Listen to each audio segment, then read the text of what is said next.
La relation est supérieure à la requête. La relation précède la requête. S'il vous plaît, notez bien ces choses.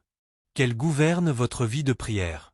Il y a beaucoup de personnes qui prient, et la prière est devenue un fardeau. En réalité, certains sont désormais irrités par la prière, parce qu'elle donne l'impression d'être simplement une obligation religieuse qu'ils doivent accomplir.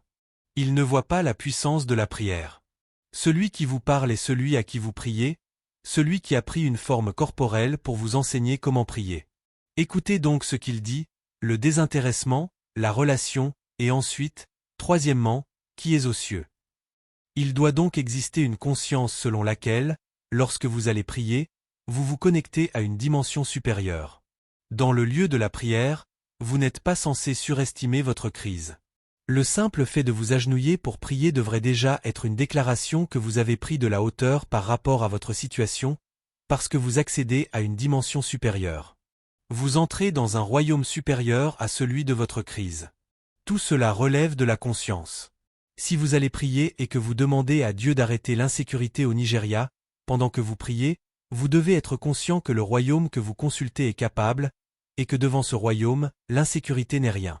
Si vous n'avez pas cette conscience et que vous allez prier en pensant « cette insécurité, que pouvons-nous faire ? C'est tellement grand, tellement énorme, espérons que nous ne mourrons pas tous », alors vous avez déjà affaibli votre prière. Nous devons prier. Nous devons prier, parce que lorsque nous prions, Dieu répond. Maintenant, comment prier de manière efficace ? Car cette prière a un protocole.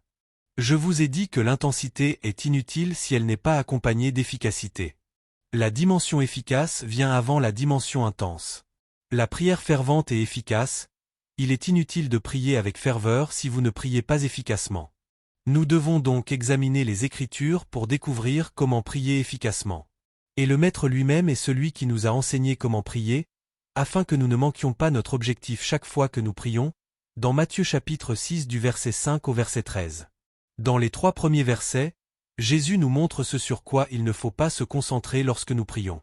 Celui à qui nous prions est ici, sous forme humaine, en train de prier le Père pour nous enseigner comment la prière doit être faite. Et voici ce qu'il appelle une prière productive. Il dit, « Lorsque tu pries, ne sois pas comme les hypocrites. » Qui sont les hypocrites ? Il dit qu'ils aiment prier debout dans les synagogues et au coin des rues, afin d'être vus des hommes. En vérité, je vous le dis, ils ont déjà leur récompense. Que nous enseigne Jésus ici ? Premièrement, il nous enseigne que la prière ne doit pas être du spectacle. Ce n'est pas le moment de chercher à recevoir des titres parce que vous priez. Faire de la prière un spectacle revient à se priver de ce que la prière aurait dû produire, car au-delà des réponses, la prière devait aussi vous apporter une récompense. Mais puisque vous l'avez transformée en spectacle pour que les hommes vous applaudissent, vous donnent des noms et vous perçoivent d'une certaine manière, vous avez perdu le but de votre prière. C'est le Maître lui-même qui parle. Cela signifie que Jésus prête attention à nos motivations lorsque nous prions. Quand vous priez, ce qui importe, ce n'est pas ce que les gens disent de votre prière, mais ce que votre prière produit. C'est pourquoi je vous ai montré les choses que la prière doit produire, afin que ce soit votre point d'attention lorsque vous priez. Trop de personnes immatures prient en pensant que la prière est un spectacle. Nous prions, nous transpirons, mais nous ne voyons pas les résultats de la prière que les patriarches manifestaient. Il y a quelque chose qui ne va pas dans notre manière de prier. Jésus nous a dit que la prière ne doit pas être un spectacle. Au verset suivant, il dit, « Mais toi, quand tu pries, entre dans ta chambre, ferme ta porte et prie ton Père qui est là dans le secret.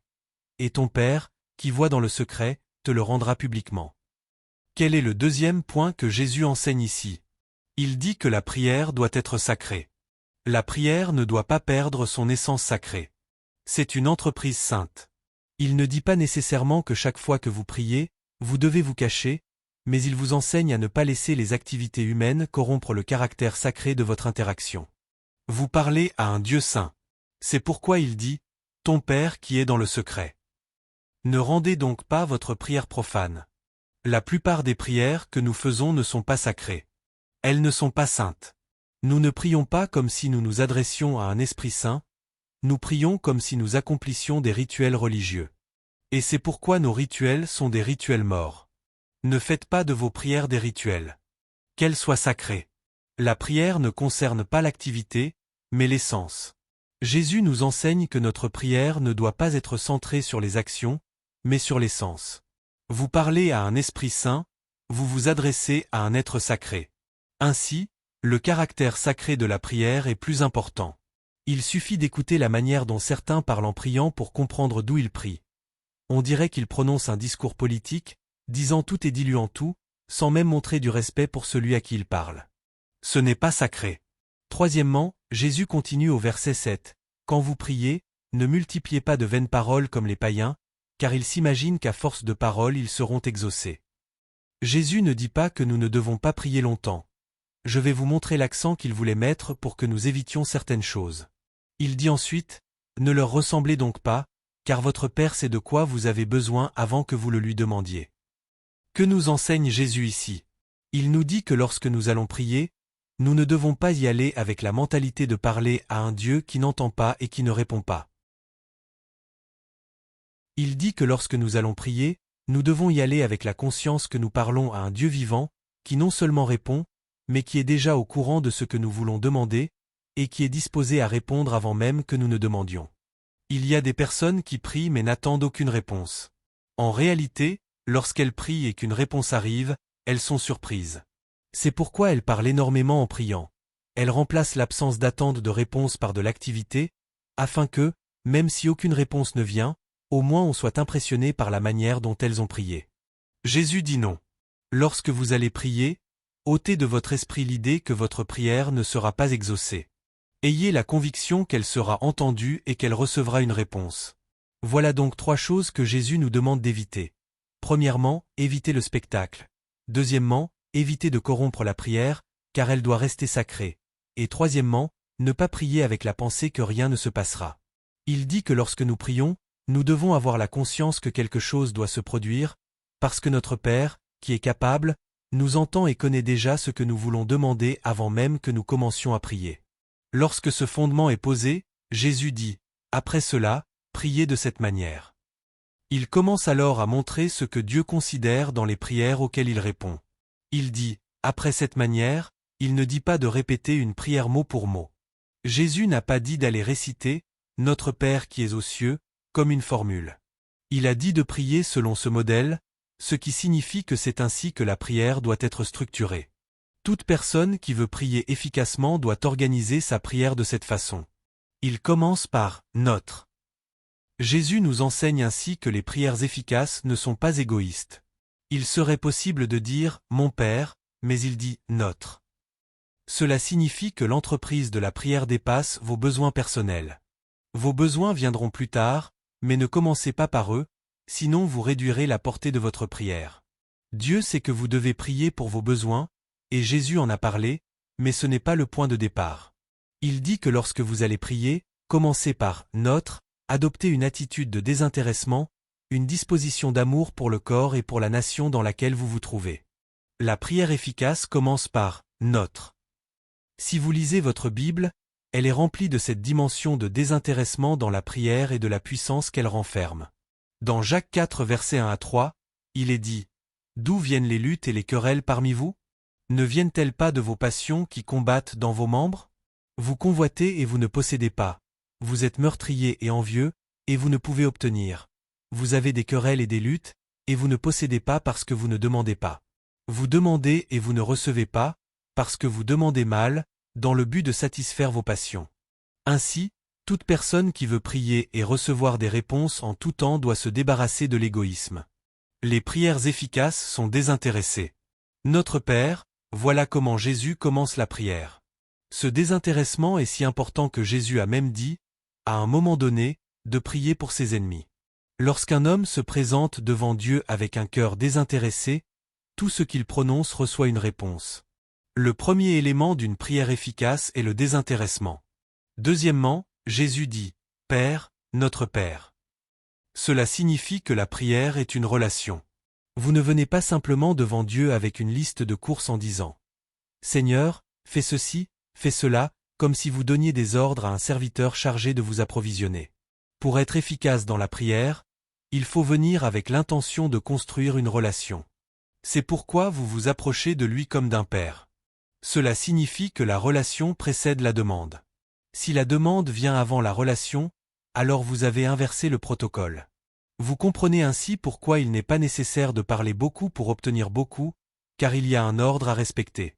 Notre Père, il y a une relation, et la notion de paternité parle aussi de source, car Dieu est la source. Le mot « Père » renvoie à celui qui nourrit. Vous venez donc construire une relation avec celui qui pourvoit et nourrit. Père. Dans Jean 15 verset 7, Jésus dit, « Si vous demeurez en moi et que mes paroles demeurent en vous, vous demanderez ce que vous voudrez, et cela vous sera accordé. Vous demanderez ce que vous voulez, et cela sera fait pour vous, mais vous devez demeurer en lui. » Ainsi, la relation est supérieure à la demande, et la relation précède la demande. Notez bien ces choses, qu'elles gouvernent votre vie de prière. Il y a beaucoup de personnes qui prient, et la prière est devenue un fardeau. En réalité, certains sont désormais irrités par la prière, parce qu'elle donne l'impression d'être simplement une obligation religieuse.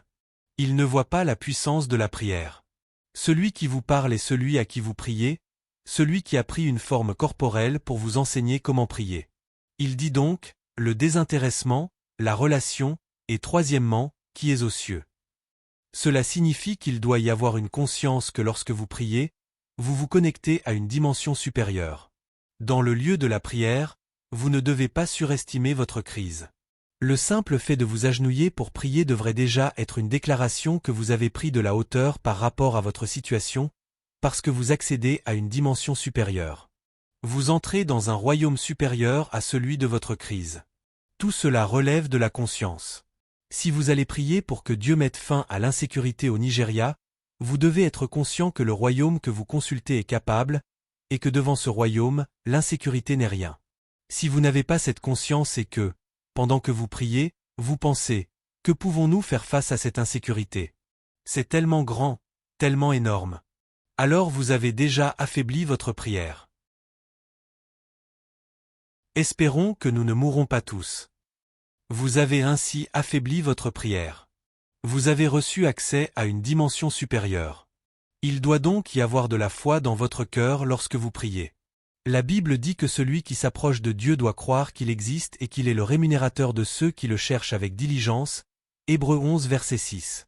Vous voyez, nous prions, mais quelque part dans notre subconscient, nous exagérons nos problèmes. Nous transformons des taupinières en montagnes, alors que nous devrions transformer des montagnes en taupinières. C'est pourquoi la prière ne produit pas de résultat.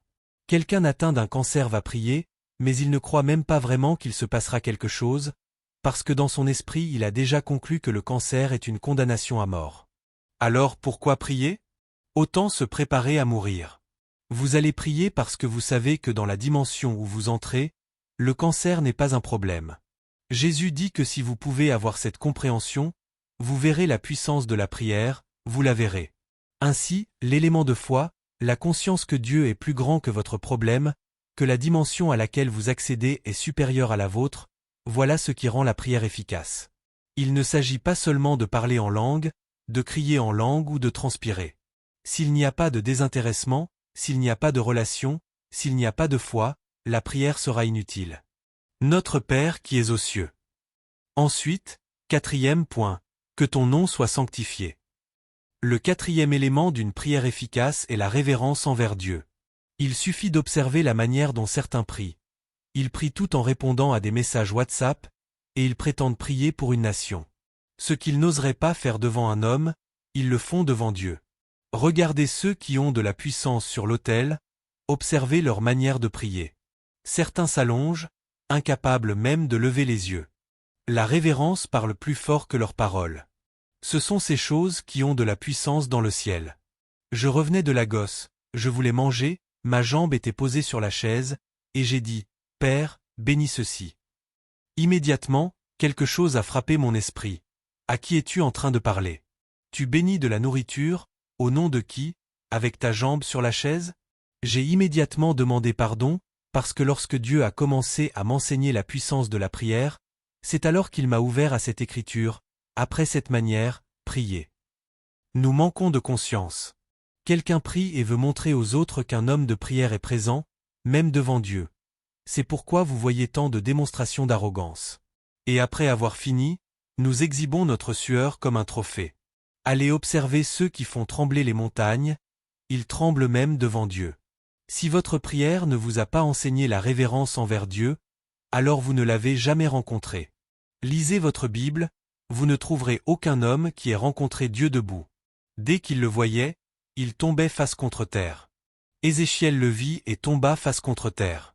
Daniel le vit et tomba face contre terre. Personne ne le voit debout. Lorsque Jean le vit, il tomba face contre terre.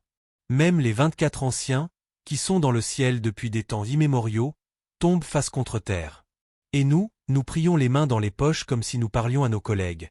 Cette nation doit changer, nous prenons autorité, et les anges nous regardent. Sais-tu à qui tu parles? Je ne vous impose pas des règles, mais comprenez la disposition de la révérence. Lorsque vous parlez à une personne que vous respectez, il y a une manière de vous tenir. À plus forte raison devant Dieu. Certains d'entre vous, s'ils se tenaient devant un gouverneur, ne sauraient même pas comment se comporter, vous vous courberiez presque comme un poisson. Mais lorsque vous venez devant le Seigneur, vous buvez du thé, vous répondez à des messages, vous consultez des choses en ligne. Oui, Seigneur. Il vous faudrait prier pendant 90 ans avant qu'un seul mot de votre prière n'atteigne le ciel. Que ton nom soit sanctifié. Regardez la manière dont Jésus a prié à Gethsémanée, la Bible dit qu'il tomba face contre terre. Dieu parlait à Dieu, Dieu dans la chair parlait à Dieu sur le trône, et pourtant, le Dieu dans la chair tomba face contre terre. Regardez comment Élie pria dans un roi chapitre 18 pour ouvrir les cieux. La Bible dit que sa tête était entre ses genoux. Ce n'était pas seulement une posture d'intensité, c'était une expression de révérence. Je vous ai déjà enseigné ici les postures de prière selon les Écritures. Premièrement, lever des mains saintes, que ma prière soit devant toi comme l'encens, et l'élévation de mes mains comme le sacrifice du soir, Psaume 141 verset 2. Je vous ai parlé de s'agenouiller, qui exprime la révérence, de s'allonger, qui exprime l'abandon. Toutes ces postures suggèrent le respect et la révérence. Si nous voulons prier des prières qui produisent des changements dans le monde spirituel, nous devons prier de cette manière. Il a dit, après cette manière, priez. Il n'a pas dit de réciter, Notre Père qui es aux cieux. Il dit que lorsque vous priez, venez avec le désintéressement, c'est cela, notre, avec la relation, Père, avec la foi d'une dimension supérieure, qui est aux cieux, avec la révérence, que ton nom soit sanctifié. Ensuite, 5e point, que ton règne vienne, que ta volonté soit faite sur la terre. Cela signifie que son agenda est supérieur au vôtre. Ne venez pas devant lui comme si vous donniez des ordres pour qu'il satisfasse tous vos caprices. Seigneur, j'ai besoin de pain, j'ai besoin de nourriture, j'ai besoin d'aide. À qui parlez-vous? Que ton règne vienne. C'est pourquoi ceux qui savent vraiment prier comprennent la puissance de l'expression inspirée. L'expression est une force qui attire les réalités spirituelles. Lisez votre Bible et observez comment certains hommes ont prié dans les Écritures. Allez dans les psaumes et voyez comment le psalmiste priait. L'Éternel est mon berger, je ne manquerai de rien. Il me fait reposer dans de verts pâturages, il me dirige près des eaux paisibles, il restaure mon âme. Regardez un homme en train de parler à Dieu. Lorsqu'il eut fini d'exalter Dieu, il dit, « Quand je marche dans la vallée de l'ombre de la mort, je ne crains aucun mal, ma coupe déborde, tu dresses devant moi une table. » Il était simplement en train de dire à Dieu ce qu'il sait que Dieu peut faire. Il n'avait même pas besoin de demander quoi que ce soit. C'est cela, la maîtrise, c'est cela qu'on appelle l'expression inspirée. Dire à Dieu, « Je sais de quoi tu es capable, je vois déjà ce que tu fais. » Voilà comment il priait. Regardez comment les 24 anciens prient. La Bible dit qu'avant même de prononcer une parole, ils tombent face contre terre, ils jettent leur couronne et disent « Saint est le Seigneur, Saint est le Seigneur, Saint est le Seigneur, celui qui était, qui est et qui vient. Toutes choses ont été créées pour ton bon plaisir. » Voilà la prière. Lorsque vous avez parlé ainsi, au moment de partir, vous pouvez simplement dire « Père, pourvois. » Pensez-vous vraiment qu'avant même de sortir, cela ne sera pas déjà accompli? Nous ne savons pas comment procéder. Il existe une manière, un protocole pour s'approcher d'un esprit qui est roi. Tous les autres esprits sont des serviteurs, lui seul est le roi des esprits. Tous les esprits se prosternent devant lui, y compris Satan. La Bible dit, « Tu crois qu'il y a un seul Dieu, tu fais bien. » Les démons le croient aussi, et ils tremblent. Même Satan se prosterne devant lui. Ce n'est pas un être que l'on aborde avec légèreté. On vient avec révérence et en s'alignant sur son gouvernement, sur son agenda. Avez-vous vu lorsque le chef de l'armée de l'Éternel rencontra Josué? Josué dit, « Es-tu pour nous ou pour nos ennemis ?» Il parlait sans comprendre. Il n'y a ni pour ni contre, nous nous tenons uniquement du côté de Dieu. Si vous êtes avec Dieu, alors vous êtes du bon côté. Si vous n'êtes pas avec Dieu, vous êtes contre lui. Il dit, « Je suis le chef de l'armée de l'Éternel. » Autrement dit, je ne comprends pas ce que tu dis, mais si tu es avec Dieu, alors tu es avec nous. Que ton règne vienne, que ta volonté soit faite. Certains d'entre vous continuent de prier pour une voiture ou une promotion, alors que l'héritage de Dieu dans ce pays est attaqué. Et la voiture que d'autres reçoivent gratuitement, vous ne l'avez pas, parce que vous ne vous souciez pas de son royaume. Des personnes sont mutilées dans ce même pays simplement parce qu'elles déclarent que Jésus est Seigneur. Et vous parlez de promotion, répétant chaque jour, « Seigneur, quand viendra ma promotion? Seigneur, ma voiture, ma maison. » Et le ciel vous regarde. Vous ne comprenez pas. L'Église est attaquée, et vous n'avez jamais prié pour elle. Il y a des personnes ici qui, malgré tout ce qu'elles voient, ne se sont jamais agenouillées pour dire, « Seigneur, que ton héritage ne soit pas détruit, que ton dessein ne soit pas renversé. » Elles n'ont jamais crié pour l'agenda de Dieu. Tout tourne autour de leurs désirs. C'est pourquoi l'Église est faible, parce que des hommes égoïstes font du commerce sur un autel qui a été bâti par des hommes morts. Que ton règne vienne, que ta volonté soit faite sur la terre. Priez pour l'Église pendant un mois et voyez ce qui se passera dans votre vie. Tout ce pourquoi vous avez crié à Dieu vous sera donné gratuitement. Il est dit, cherchez premièrement le royaume et la justice de Dieu, Matthieu 6 verset 33, et toutes ces choses vous seront données en plus. Les choses pour lesquelles nous prions devraient être des ajouts, mais quel est le problème? Nous ne nous soucions pas de son royaume. Pour certains d'entre vous, même si toute l'Église était détruite, tant que vous êtes en sécurité, que vous avez à manger et que vous vivez dans le confort, tout va bien. Voilà pourquoi la prière ne consiste pas simplement à parler en langue de manière désordonnée. Jésus a dit, après cette manière, priez. L'une des plus grandes percées que j'ai connues dans le ministère est venue d'une période où pendant 2 ans, je me suis agenouillé chaque jour pour prier pour l'Église, en mentionnant les noms des hommes de Dieu que je reconnaissais comme représentants de Dieu. Je priais pour eux, encore et encore. Les choses ont commencé à changer dans ma vie, comme s'il y avait une jalousie autour de mon destin. Car lorsque vous cherchez le royaume, toutes les autres choses, celles dont vous avez besoin comme celles dont vous n'avez même pas conscience, vous sont ajoutées.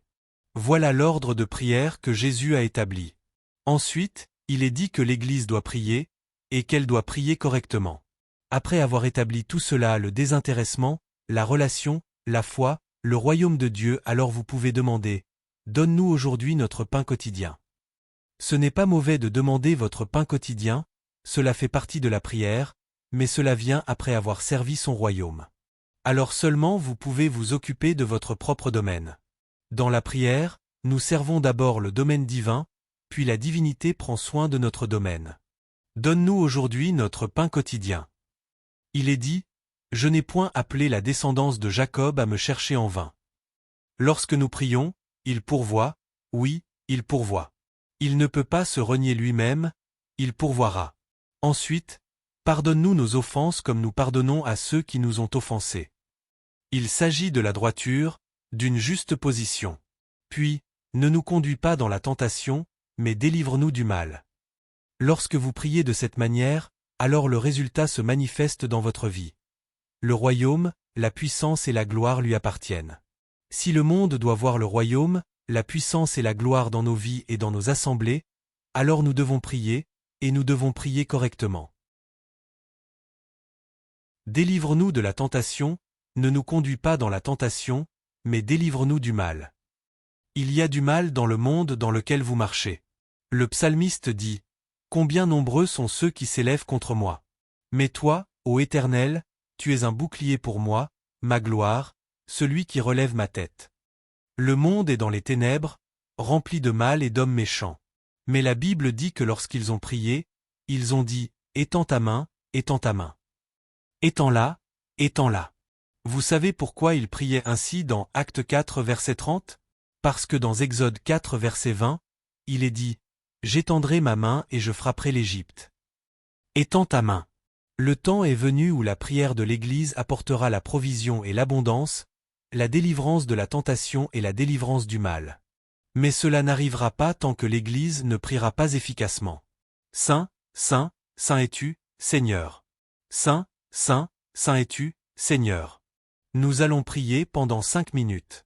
Mais il y a 3 choses que je veux que nous gardions à l'esprit pendant que nous prions. Premièrement, le désintéressement. Pour certains d'entre nous, ce sera la première fois que nous prierons pendant 5 minutes sans présenter nos besoins personnels. Nous prierons pour l'Église et pour le Nigeria. Deuxièmement, la révérence.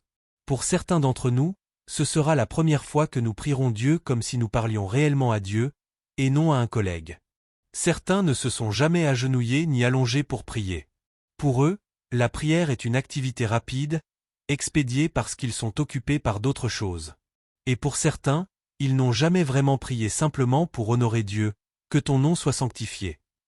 Alors ce soir, le désintéressement, le royaume et la révérence seront au cœur de notre prière. Quoi que le Seigneur mette dans votre esprit, pendant que nous commençons à adorer, vous allez prier.